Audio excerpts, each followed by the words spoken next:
Siji wong lanang nang Kecamatan Jenggawa Kabupaten Jember mentolo mateni ibuke dhewe Selasa bengi. Korban dipateni nganggo wesi bekakas tembel ban. Bedhekan sauntara pelaku depresi sakmarine pegatan ambek bojone.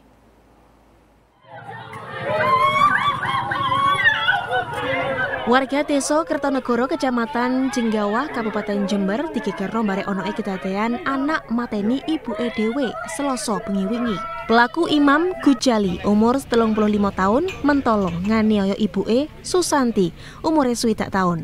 Korban digepuk bolak-balik nganggo wesi bekakas pemanas tembel ban sampai ambruk. Korban akhirnya mate barek catu nang das ambek raide. Samarine kedadean warga langsung nege pelaku terus diserahno nang polisi. Petugas nyangkewing pelaku nang Polsek Jenggawa gawe nglakoni proses hukum.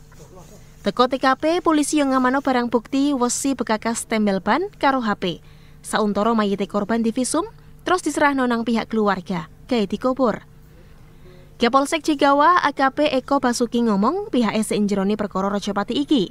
Bedhekan sauntara korban ngalami depresi samarine pegatan ambek bojone.